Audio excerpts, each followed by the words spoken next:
Hello, podcast listeners. I'm Charu Khanna, one of the executive committee members of COSI, the Community of Organizational Sciences in India.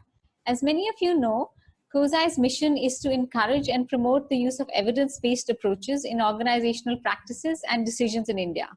In this podcast, we will dive deeper into what is evidence-based practice and why you should care as an employee, as an employer, and just generally as a citizen of the world. Our guest in today's podcast is Dr. Shreya Sarkar Bani, CEO and founder of Human Capital Growth, an evidence-based talent management firm with bases in the US and in India. Shreya has been a professor at the Illinois Institute of Technology and a visiting scholar and lecturer at the University of California, Berkeley. She is also one of the founding members of COSI. Through the use of evidence-based practices, Shreya and her team have helped organizations achieve sustained results, such as turning around a failing collaboration and helping close revenue gaps. Welcome, Shreya. Thank you, Charu. It's my pleasure to be here. Thank you. We're going to pick your brain on evidence-based practice, and getting right down to it is my first question. What is evidence-based practice, and how does it relate to HR and talent management? That's a great question, Charu. There's a lot of different perspectives about what is evidence-based practice, particularly as it comes to HR. So let me start out with an example. And I'm going to ask you a couple of questions. So if you would work with me through this example. Assume that you are visiting a doctor for a family member who is ill, and your goal is to help find the best possible treatment so your family member gets better. What do you hope your doctor would do for you? Well, obviously, I would hope that the doctor figures out what is going wrong and then gives me something to alleviate, some medication to alleviate that, my symptoms. And really cure the disease. Relieve your family member of the disease, the symptoms, and hopefully provide long-term cure with the least amount of side effects, correct? Right. And I suspect when you go to your financial advisor, you're hoping that to get the best financial advice where your investments produce the best rate of return. Now, when we look at the way we make decisions in most of our life, it's with this expectation of a better return. Now, it turns out that we don't quite use a similar decision-making approach when it comes to our work lives. We spend about a third of our life working. That's roughly about 100,000 hours in our lifetime, which is a lot. And this impacts our physical health, our mental health, and our financial health. So there's a lot at stake here. Now, what if we could make decisions that increased the rate of return of our investments, which is our personal involvement, our effort, and our potential? This is where evidence-based practice comes into play in HR. It is the use of the best available evidence, and ideally rigorous scientific evidence, to make decisions about employees and workplace systems. The practice of evidence-based methods or using evidence-based methods to make decisions is not new. It has existed in many fields, including medicine, nursing, manufacturing. And so our counterparts in other parts of organizations already use this method to make decisions. Unfortunately, HR still tends to be more or less intuition-led, sometimes fad-based, and relying more on benchmarks and best practices as opposed to using evidence that we know increases the chance of returns in the future. Okay, thank you. And so why would you say, what might be like, why would one want to care about evidence-based practice in HR, or what might happen if you don't care about evidence-based practice?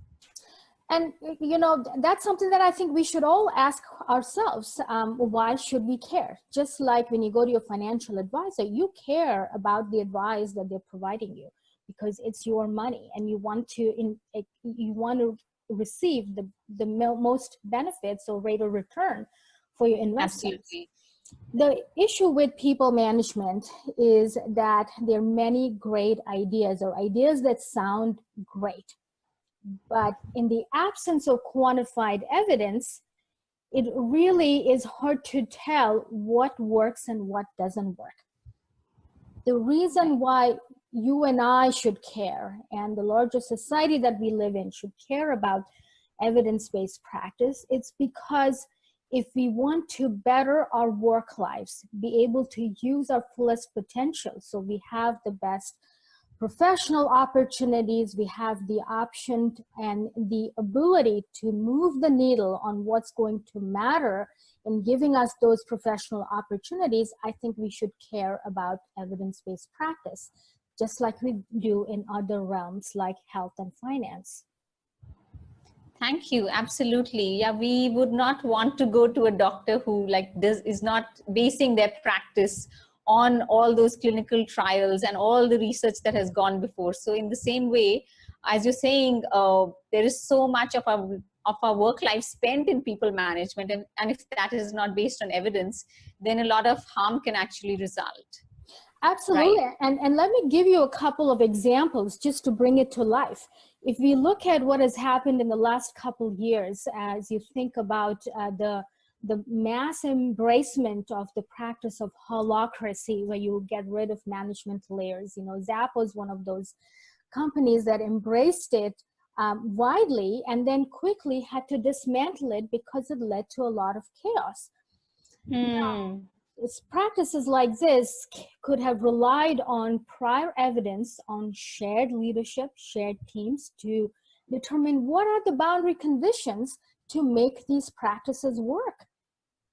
Similarly, where I live in the Bay Area, there's a lot of new practices that emerge frequently. One of them is about open office space to increase collaboration. What we are now starting to see is actually open office spaces are doing just the opposite. They're not promoting collaboration. And in fact, new research shows that in order for people to collaborate, it's not the physical space that matters as much, it's the structure of their jobs.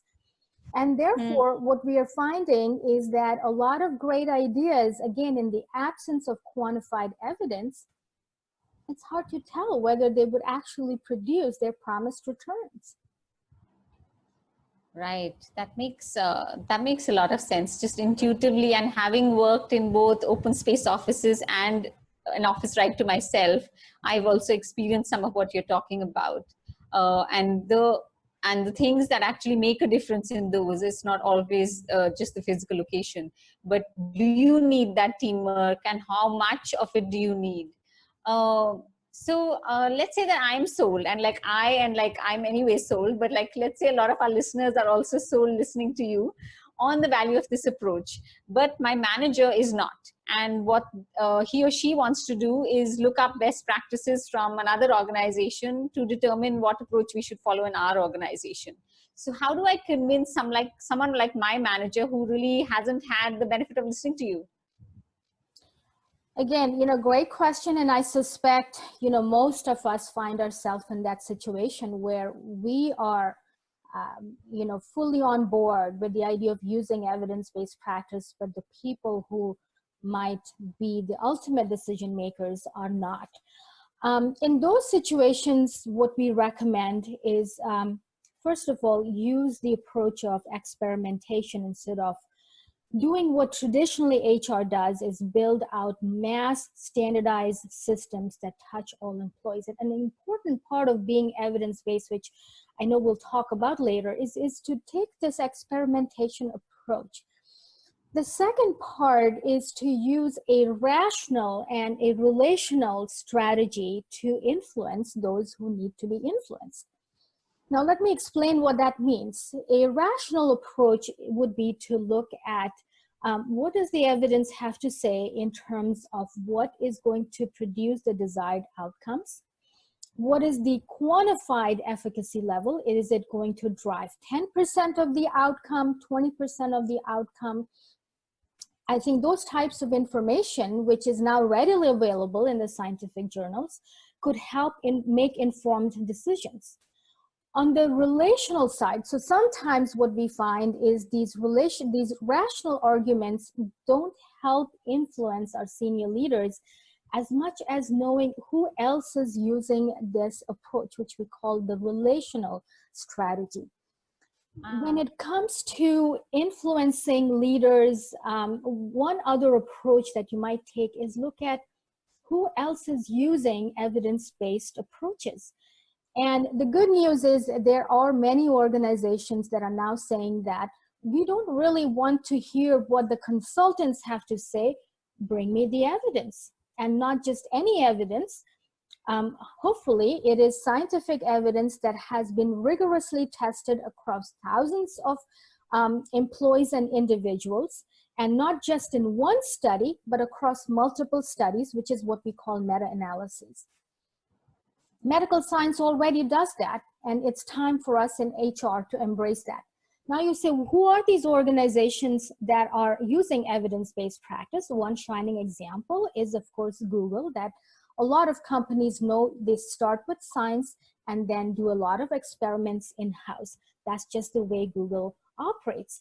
Other organizations that are also saying, look, benchmarks and best practices don't work for us very well because we are setting the pace of business for our industry. Here in the United States, T-Mobile is one of them. T-Mobile said that, well, there's other ways in which people lead their HR function, but since we are changing, we are pace setters in our industry, we have to rethink how things happen in our organization. Another example is the Tata Group in India. There was a time when it was an expected practice, a widely an expectation that businesses would have to pay bribes in order to move decisions forward with the government. The Tata Group put their foot down and said, we will not do that.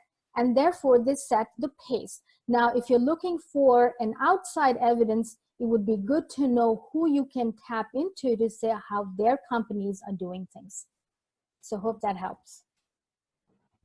Thank you. That's really helpful in terms of specific examples of companies, and also just an approach in terms of let organizations experiment, see how an experiment works before rolling out mass programs, and in how do you use influencing, like what influencing tactics might work, what is whether it's rational or whether it's relational. And then go out and see, like, are you setting the pace? And then, then you should really be above and beyond, everyone else that you're looking at. Thank you. That's really helpful. And for people just joining in, you're listening to the podcast of the Community of Organizational Sciences in India, that is COSI. And we're here with Dr. Shreya Sarkar Bani, CEO and founder of Human Capital Growth, who is talking to us about evidence-based practice, especially in HR and talent management. So my next question for you, Shreya, is as the value of talent has grown within organizations, so has the vast amount of advice that is now available. What strategies can we use to identify what information is trustworthy and reliable? And that's something that we have to think about, not just in HR, but broadly in our life.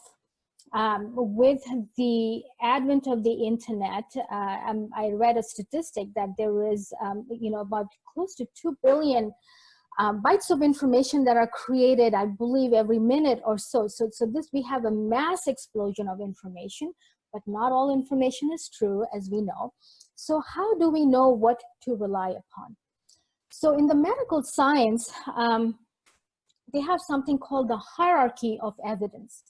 The hierarchy of evidence is sort of, think of it as a triangle where things at the bottom provide evidence, but not strong evidence. These are things like anecdotes, benchmarks, even company surveys from vendors. These, they often don't go through the rigorous process of developing what we know works using prior evidence. And as a result, there is a general understanding in the evidence-based community that this is the lowest level of evidence that one can produce to make a case for a particular approach. Qualitative studies are slightly better. Surveys across multiple organizations are somewhat better, but still not the best. But when we have a chance, if your data is collected from experiments in controlled conditions through randomization, which in the field of human behavior, they're very, very few relative to the medical science, but they're still being produced. But better still, what we would want to see is the findings that we are relying on don't come from a single study, but from a class of studies looking at the same thing. And these are called meta-analyses. For anyone interested in today's world, this information is actually widely available in the public domain. All you have to do is go to scholar.google.com. And let's say, for example, you're interested in looking at what are all the predictors of turnover. What you'll do is when you go into scholar.google.com is type in employee turnover meta-analyses. These will give you all the studies that have been published. Now, some studies, the full text is already available on Google Scholar. Others, you can go to something like researchgate.com and sign up as a member, which is free. And a lot of researchers want their studies to be used and will readily make their papers available to you. So finding good evidence is a matter of intention. If you go looking for it, you will find it. But ideally, what you want to do is corroborate across multiple sources of evidence. Start with what the science has to say. And we usually emphasize that more because it helps you cross-check that with your own beliefs, maybe the beliefs that exist within your organization. Get a group of stakeholders together and say, what do you believe leads to turnover in our organization? That becomes another source. You could look at your own HRIS data, your exit interview data, and that becomes a third source of information. And when you start to corroborate across all of these, or as we say in the field of statistics, you triangulate across multiple sources of evidence, that's what brings you to the best answer possible of how you can drive the outcome of stemming turnover. Thank you. That's really helpful. A very detailed picture of the hierarchy of information and sources to look at, and how much really weight to give to different kinds of sources, and then really to get as many sources as possible. That's really helpful and very specific. So I'm hoping that our listeners can actually apply a very specific direction that you've given. And thank you for the Google Scholar tip on meta-analysis and finding them. I'd like to ask you, for the benefit of our audience, a few examples of how standard HR practices such as job interviews and leadership training can be improved by using scientific evidence. Sure, and these are really good topics because every organization has a need to select the best candidate. And if you look at the most prevalent practice across the world, it is the use of unstructured interviews to select candidates as opposed to testing and other approaches. So can organizations do better? Studies show that if you use structured interviews that are based on a job analysis, meaning that you first invest in understanding what does the job require, what is required to do those tasks and activities, and then base your questions on those, so you're tapping into all of the important elements. Those types of interviews tend to be the most predictive of successful job performance. And what we also know, studies show that when one uses unstructured interviews, they tend to pay attention to things that are not quite as predictive, such as they tend to place importance on physical attraction that may or may not be related to successful job performance, but those are very visible things. Communication style is also something that's very visible, and hiring managers tend to over-index on these in the absence of structure or a structured approach to doing the interview. So you might have heard of behavioral interviews, motivational interviews.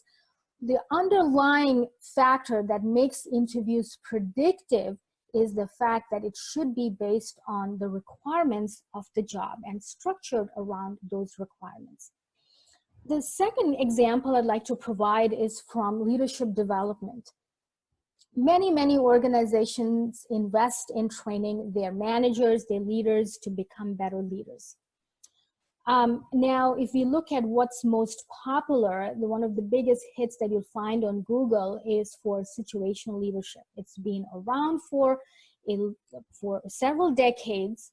And if you also look Google situational leadership meta-analyses, what you find is there are problems with that framework. And in fact, when put to the test, it predicts only about 2% of leadership effectiveness. Now, is there a better approach? Could we teach leaders a different set of behaviors that will drive their effectiveness to a larger extent? Yes, there is, and that's called transformational leadership. It is universally has been found to be one of the best predictors of leadership effectiveness. That is, when leaders engage in the transformational leadership behaviors, studies show that you can get up to 14% gains in leadership effectiveness. Now, it's always important to remember that there is a range around this, so these are best estimates.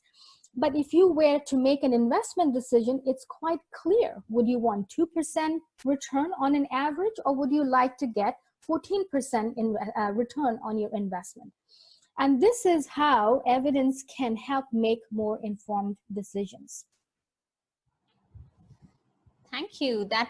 Those numbers really clarify things. And so the meta-analysis, I can definitely see the evidence of that. So you've given us a lot of the benefits of using an evidence-based approach. That's very clear.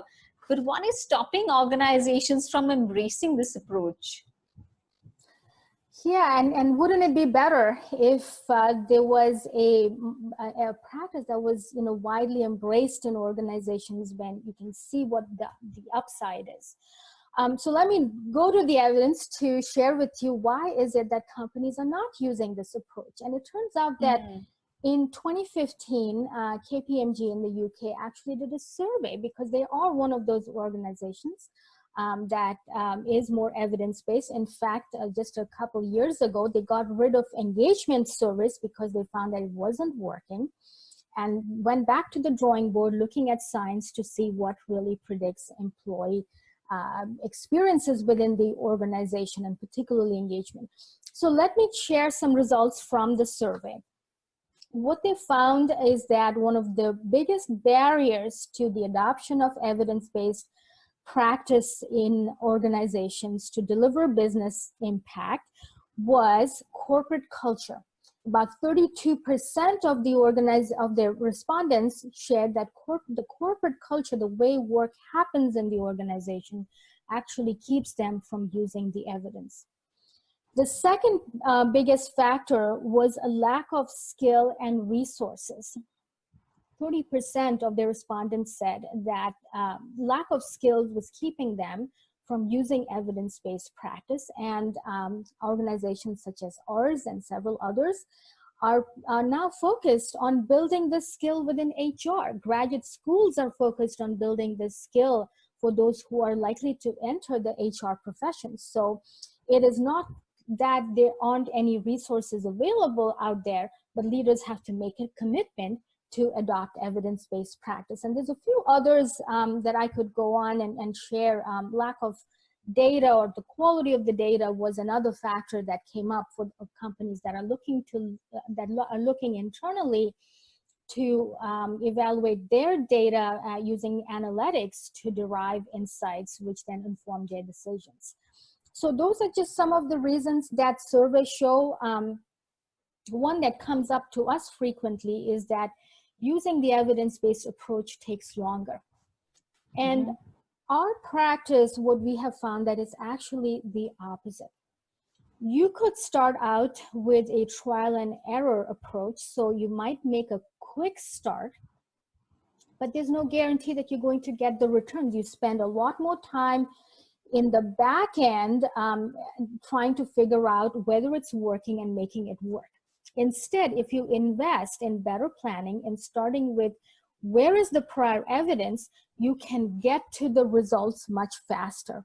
And as you shared in our introduction, that's how we've been able to help companies make a turnaround in their performance, particularly team performance, within a matter of 3 to 4 months, by getting them to focus on the things that drive the effectiveness of the teams.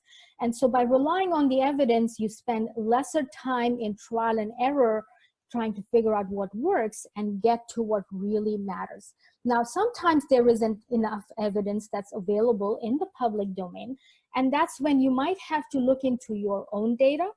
That might be another time to invest in learning about what other companies are doing. But when organizations have the option, we always recommend use the prior rigorous scientific evidence. Thank you. That's very helpful, and so we all know the saying about culture eats strategy for breakfast, and so that's, I think, what you said that the survey also found. So what I'm hearing here is some bit of like the attitude, and then the skill set, and then finally like the actually not having that, not even having the sources of data. Which, I mean, if you have the intention prior on, you could make more actions perhaps to collect that data, because often it's an afterthought.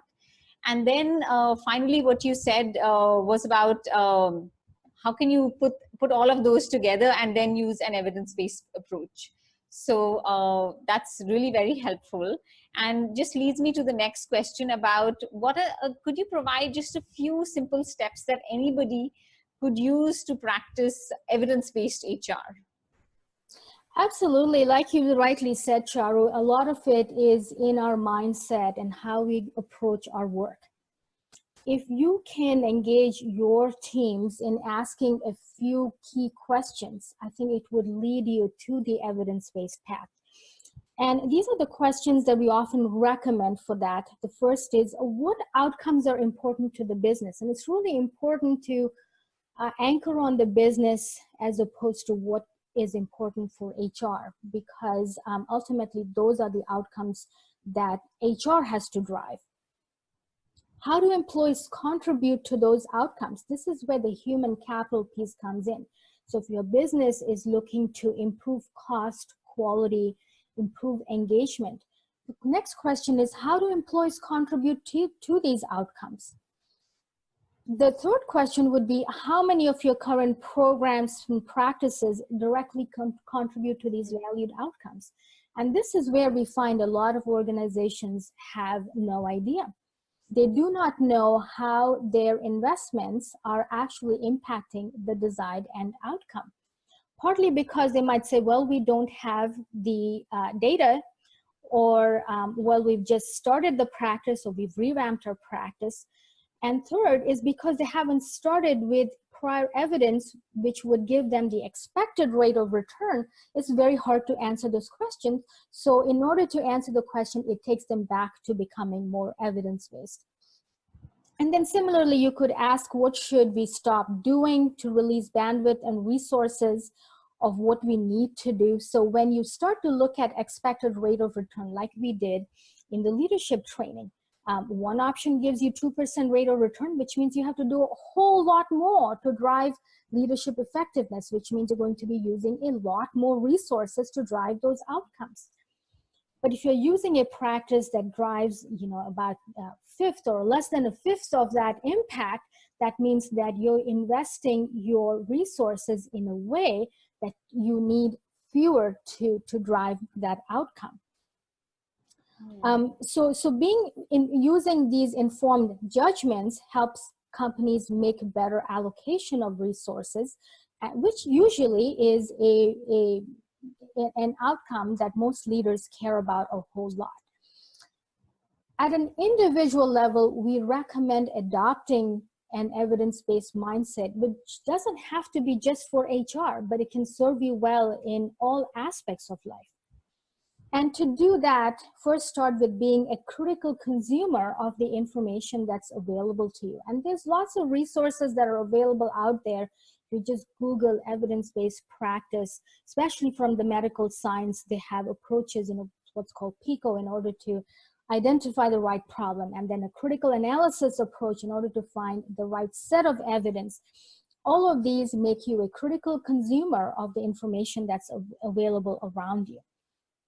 Specifically for HR, one of the things that we see is there are structural barriers that prevent HR from operating as a problem solver. Most often, HR tends to be very much in an order-taking role, where leaders are asking for training programs, asking for better slate of candidates. Instead, what HR must attempt to do is have your leaders articulate what is the problem they're trying to solve. And serving as a problem solver, an advisor, a catalyst helps you embrace the evidence to solve their problems. The third thing that I would say is be keenly focused on what is specifically the problem you're trying to solve. Oftentimes, we find that HR is not very aware of what is it they're trying to drive. Is it increasing the skill level of employees? Is it increasing engagement? Is it improving the quality of their output? Most solutions are better when you have a narrower set of outcomes that you're focusing on. When you try to solve all the problems under the universe, usually the solution then needs to be very diffuse. And these are some of the things. And the final thing I would say is, again, use an experimentation approach, pilot what you're trying to do. Test. It's much easier making a small investment than making a big investment and then dismantling it. So those are just a few pieces of advice for how to become evidence-based practitioners. Thank you. That's really helpful. And it goes back to the long-term view that you had mentioned. Where do you want to put your resources, and do you put it in the quick short-term fix, or do you want to really be preemptive and think like the business is thinking and really put your processes in place for long-term substantial gain? This is again very helpful, and I just was wondering if you have any final thoughts for our audience before we close. Absolutely. I mean, I've enjoyed this conversation and having a chance to share what we have learned in our practice about evidence-based methods. The final piece of advice that I have for our HR colleagues is oftentimes I hear that when you talk about evidence-based methods, they say, yes, we are evidence-based. We look at the data that is in our HRIS system and we're trying to draw insights. We find what we have learned is there is two parts to being an evidence-based decision maker. One is to look inside at your own data and the wisdom that exists within the organization. Second is to look at the wisdom that exists outside the organization. Look at the prior evidence. Most companies don't have the resources to do multiple studies in a specific area. So in that sense, the data that they have within their organization often tends to be limited. The second challenge that we're seeing is a lot of them do surveys, particularly employee engagement surveys, and derive the insights about what employees are looking for from those surveys. But you can't really gather insights on what you have not measured. So if a question did not appear in your survey, chances are that you're not going to pay attention to it. So in order to alleviate that short-sightedness that comes from these practices, we recommend look at what the science has to say. Look at what the rigorous evidence has to say about the problem that you're trying to solve. So combining the two, your internal wisdom and external wisdom that exists in the marketplace, helps us drive better outcomes. So hope that helps. Thank you, definitely. And it really brings together what we aim to do at COSI, which is really the research as well as the practice. So the internal evidence as well as, what others are doing based on research. I've really enjoyed this conversation, learned a lot from it. I hope our viewers have too. I'm definite that they have. We've got a lot of thanks very much, Shreya. Really looking forward to, getting more insights from you in other future podcasts. So far, we've got a lot of events and resources coming up on our website, and soon a paper on emotional intelligence and more virtual events, of course. And do follow us on COSI_Connect on Twitter. And we'd love to hear any questions, comments, feedback. Thanks for listening. And thanks again, Shreya. Thank you, Charu. My pleasure.